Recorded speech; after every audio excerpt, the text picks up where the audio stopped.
Welcome to the Popish Plot. I'm Nate. I'm Jessica. And I'm Mike. And today we are here with the fourth and presumably final episode of our last four things, where we will be discussing heaven. Now, we had to work for this one. Yes. So, heaven is a really tricky thing to get into a movie, mostly because you're trying to take an infinitely good and perfect thing and use human minds, which are not infinite, not necessarily always good, and definitely not perfect, to try and rationalize what it would be like. Mm-hmm. Yes. Although we have continued our thing of not picking the heaven I suggest. Yes. And Violet also agrees that she liked the one about dogs better. Yes, you're correct. We did not choose all dogs go to heaven. Mostly because we felt that there was really very little reference to heaven in the movie. It's both ends. Yes, but they're there, The but it's momentary. The entire heaven sequence at the beginning lasts maybe 2 minutes. Now, one consistent thing throughout this series is we found both good and bad things about the subjects in the films we've discussed. Yes. And another thing that we have found, at least with most of the movies, is that whenever they try to reference heaven, they tend to create a hell. Yep. Well, largely because, as we'll eventually see when we get more into the film, they're always trying to create a heaven without God. Yes. Yes. So, now, this is particularly painful for Jess for reasons that will become clear, but not just because it wasn't the one you suggested. The movie that we decided to evaluate is What Dreams May Come, starring Robin Williams. So sticky. Everything's sticky. Oil paint is not dry. Jess's Hell is a world that is essentially an oil painting. Yes. that doesn't get washed off, even if you go and fall into a lake of water. That somehow it's a turpentine. That somehow is not paint. It's just real water. Well, at least on the underside. Yes. On the top, it was still paint. That's true. Because oil floats. And is sticky. And does not dry. So, they're much like the previous film we discussed, Bill and Ted's Bogus Journey. What Dreams May Come deals with more than just heaven. Yes. But it deals more with heaven, and especially failed visions of heaven, than any of the others. Really, seriously. And it's another one of those movies that we've watched in our personal watching, and in some of the stuff we've watched for the show, where they try to make all religions perfectly coexist and at the same time be 100% true. Including the parts that contradict each other. Blatantly contradict each other. Yeah. Now, again, from the purely capitalist Hollywood standpoint, I understand that because everybody buys tickets to movies. But at some point, you just got to plant your flag, man. Yeah. Now, in this movie, we're totally going to spoil this one. Robin Williams. 24 years old, so your fault if you haven't seen it. That's right. Robin Williams. I don't know. It's so sticky. Maybe it's a good thing they didn't see it. Well, in fairness, I'd never seen it before we watched it in preparation for this. But if someone spoiled things for me, that's on me. Yeah. It's been more than a decade. But in this film, Robin Williams' character dies. I mean, there's a lot of other stuff that goes on before he dies, but... That normally happens in movies involving heaven. Yeah, but that's not necessarily relevant entirely to what we're trying to get at. So he dies. Yeah. And for a little while, he haunts his wife. And then realizing that he's not doing her any good, he goes on to, presumably, heaven. Where I believe you have comments on sweater vest. And V-neck sweaters. V-neck sweaters. if God's gonna have somebody greet me and sort of guide me through the process of being in heaven, I really would ask that they don't just wear a V-neck cable knit sweater. And the real issue is the fact that there was no undershirt under the sweater. Seriously. It felt like he was trying to be formal and casual at the same time, and it was not at all sweater weather. See, I have the problem that it was the beigeness, and also that their first heaven was all oil paint and it's sticky and gross. Well, there's two things going on there. The one is the beigeness, which is a very common problem in cinematic depictions of heaven. That we just can't imagine it, so people go with the, oh my goodness, it would be so boring, I'd want to kill myself version of heaven where we're just sitting on a cloud playing the harp. Everybody dresses in white. And... Although that part's accurate. I'm going to blame the Victorians because they're usually in charge of, everything that's blameworthy. And they're, all these ancient statues, they're totally white when it was like bright and colorful, Sure, they were, everything, they were just painted. Make it plain white. Sure. So his first experience of heaven is of it being an oil painting that his wife had done. But this vision of heaven doesn't entirely satisfy. No, it does not. First off, he has no real I don't want to say he has no real control over his environment. I don't think that we'll necessarily have control over our environment in heaven, but at the same time, it's to the extent that the environment actually, if you will, sort of dominates him. Mm. And there is when he goes to control the environment, because he's told, this is your heaven, you can do what you want. Mm-hmm. He creates a bird that then poops flubber on him. Yeah, it leaves a giant dollop of like lime green oil paint on his shoulder. Well, and all of this is the essential problem because it's a heaven of your own creation. So it's a heaven without a God. Yes. It's not a real thing that exists. It's whatever your subjective experience wants it to be. And that really is the problem with heaven this entire time, because it's got everything. Mm-hmm. I mean, you don't have to worry about being too cold. You don't have to worry about being too hot. You don't have to worry about being too sticky. Nobody seems to go hungry, still nobody seems to go hungry or get thirsty. Mm-hmm. And if you want to travel, you just close your eyes. Everybody that you would want to see is there. If you want, you could fly. Yeah, you can fly. Mm-hmm. But at the same you can time, ride a penny farthing bike without dying. At the same time, I'm reminded. Well, you're already dead, as they pointed out. Yeah. I'm reminded an awful lot about the right now. What you hear it a lot if you listen to apologetics and things like that, of the question of will my pet that I love so much be in heaven? And generally, the most diplomatic of responses is, God loves you. God wants you to be happy. So if you could not truly be happy in heaven without your pet being there, then he will make heaven have your pet there. And it's very nice. It's a very kind and diplomatic way of putting it. I don't know if it's kind. It's kind in that you're not going and being like, no, of course not. Your dog's banished to oblivion. I don't know. I'm not going to go there. Please don't send me nasty letters. But that is the one lesson when I taught Sunday school that I'm like, I'm not teaching a bunch of 10-year-olds that right. Mr. Fluffy ceases to exist. Especially as it's a theological opinion. And we've on multiple times when it's like, teach kids this theological opinion, where we're like, no, it doesn't matter how many choirs of angels there are. But it's okay to teach the theological opinion that the pet will exist. No, I just skipped the whole thing. And I'm not teaching that it will exist. I'm simply teaching that it could exist. I didn't answer the question at all. God's not bound by our rules. We're bound by his. Indeed.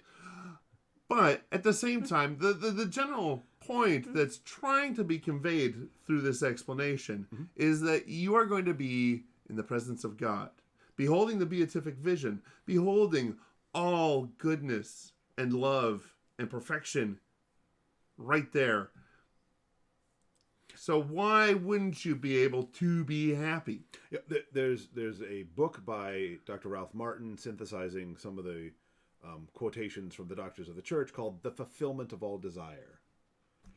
Because that's what being in the presence of God is. Yes. Everything we're longing for on this earth is a often misguided longing for God. And the reason that we bring this up is because during the course of the movie and his time in heaven, and he's enjoying all these things, except for the fact that, his wife isn't there with him. And then he finds out that his wife has passed.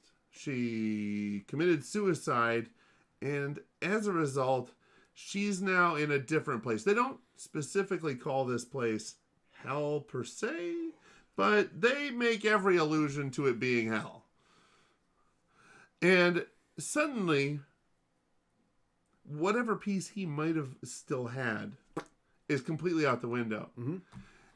Because, once again, this is a heaven with no God. There is no beatific vision. So, if the thing that he loves most and cannot picture himself living without is not there in heaven, it's effectively just another hell.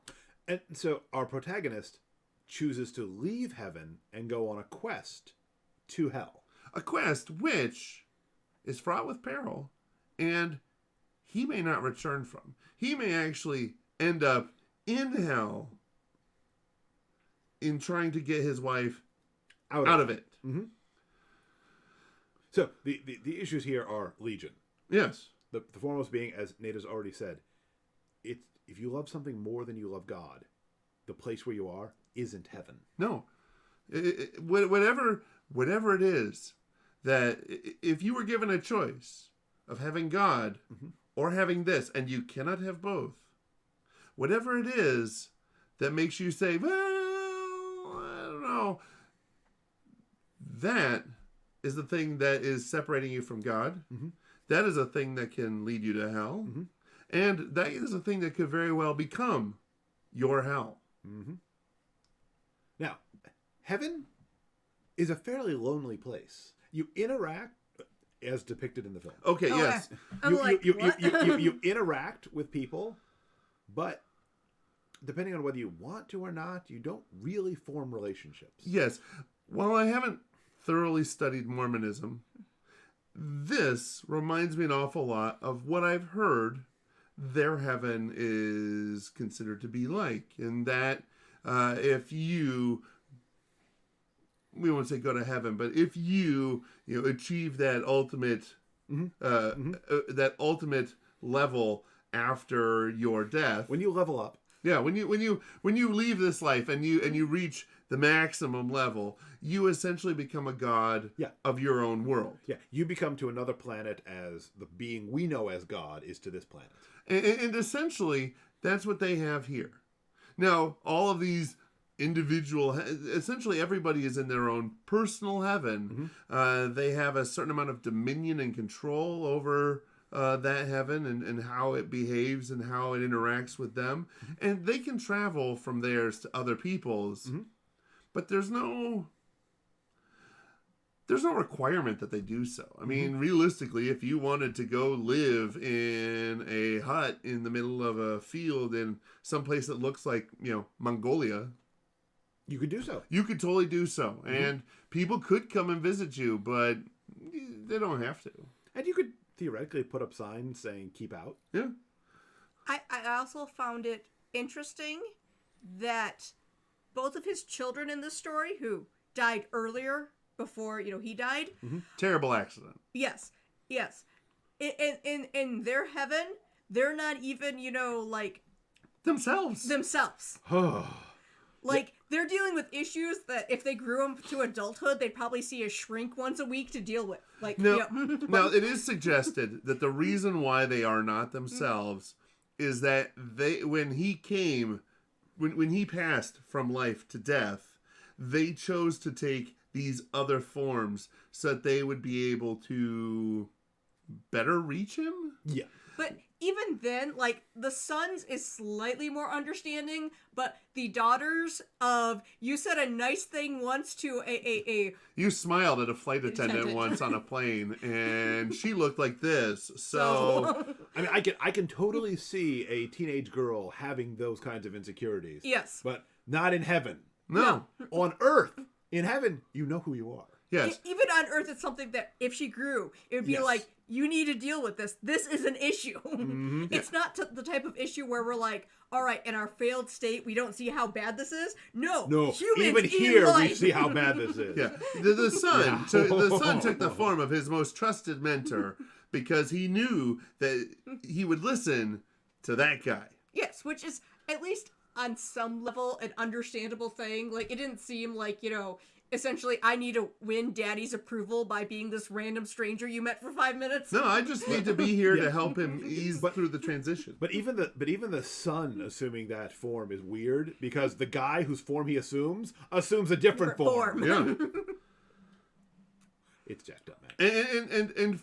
And finally, I mean, literally, as far as we know, himself and his wife who's in hell are the only ones who are themselves in the afterlife. Yes. Oh, and the dog. But through a lot of their conversation, she doesn't recognize him. yes, because according to the movie, Yeah. when you are in hell, you have become so self-absorbed by the things that in life drove you to be in hell, that you really only see you. And I think that's probably one of the most realistic depictions I can think of. Absolutely. Of a hell. To me, it very much suggests the rich man from the parable of the rich man and Lazarus, because even in his torment, he's still instrumentalizing Lazarus to get him a drink. Yeah, and in the case of this movie, the wife who out of despair and loneliness, having lost both of her children and her husband, who kind of made it even worse by haunting her, was driven to the point of despair where she chose to end her own life, was essentially sentenced to live in a tumbled down version of her own home and experience that loneliness forever. Well, because again, the bad part is they talk about people being sent to hell, whereas we know that people choose to be in hell. Yeah, they may not have chosen it consciously, but they still chose it. She committed to the fact that she was alone, that she would always be alone, and that she'd rather be alone, and essentially she'd rather be alone in death than alone in life. Yeah, but there is that closing in on the self, and then the really problematic part is that she gets sprung from hell and goes to heaven, but it happens through connection and self-sacrifice. He chooses to give up for all time heaven to be with her, and that act of self-sacrifice wakes her up, and then the two of them not just heaven, but like his own self-awareness. And then once they're in heaven, the whole family are back together. Everybody's happy. And, best of all, everybody assumes their own identity. Yes. But then it goes to the one thing that I still find to be problematic with this notion of it being heaven. It's like they finally do something theologically kind of better. And then if you ever get, according to the movie, if at some point in time you get bored with being in heaven. Which again, if you get bored, it's not heaven. If you can get bored, it's not heaven. I'm looking forward to that day because I can get bored pretty easily. So Nate will not have ADHD in heaven. I will, and it will be fantastic. Are you sure it's just not? He's gonna have the super exciting heaven. No. It's the 4th of July. Wasn't it that last week? Yes, but we got new fireworks. Did Nate just go throw himself off a cliff? Yeah, but he does that like 3 times a week, fine. He'll be fine. He'll be back once he takes a spin around wherever the heck he's going to this time. The rest of us are sitting around the lake of beer having a beer. Nate's running around like a maniac. But if you get bored of your life in heaven, you can simply go and get yourself reincarnated.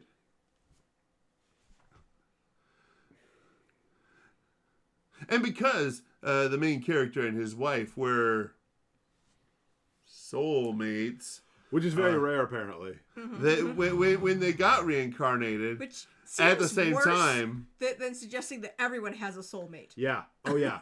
The worst thing than everybody having a soulmate is, well, only a few couple people do. You guys are awesome and special. Everyone else stinks.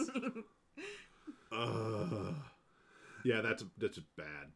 Just you bad. two were made specifically for each other. Everybody else here was just sort of made. But yeah, they get reincarnated and they're reborn and they meet each other again as kids this time. Because if you're going to do a story with soulmates, it has to be that they're fated to meet. Because if it was like real life where it's like there are like a dozen people you could possibly be completely happy with that it's not the same. No. No, it has to be this weird idea of the one. And you're going to meet them. It's not like they get reincarnated and one is born in Mexico and the other one's in like India where they're never going to meet in all likelihood. Nope, it's like Now, we live in the same city. Now, I do want to throw out one little thing that I feel needs to be said. So sticky? Two things. So sticky. And number two, technically speaking, though, everybody does have a soulmate. Sure. Are you suggesting that my boyfriend's Jesus? Yes. No, he's suggesting that your true husband is That Jesus. your true husband is Jesus. So you're suggesting I'm cheating on Jesus with you? Because that sounds even worse. No. Well, if that's I. true, he's also cheating on Jesus with you. Yeah. No. You and I, we're drawn together to help get each other ready for being married to Jesus. So you're my starter husband? No, because he's your husband for this life. In the next life, you'll be with your true husband. I feel like any analogy you use is not going to sound right. That's fair. It's because right now the two of you are an icon. That's fair. I happen to know of some people who are like, I need to find that one person out there that's the person for me. And everybody has that one person. But everybody that's going to get to that one person gets there differently. Oh, so you're copying off of the homily for the first week of scrutinies of, the woman at the well who was tired of men until she met the one man she really needed, Jesus? Yes, sure. I'm just going to leave this one here. You do with it what you think best. So, just in the final analysis, the big problem with what dreams may come is the big problem. It's so sticky. No, it's the big problem with all the other references to heaven in that they are heavens without gods. It's because to tell a dramatic story, you have to have a problem.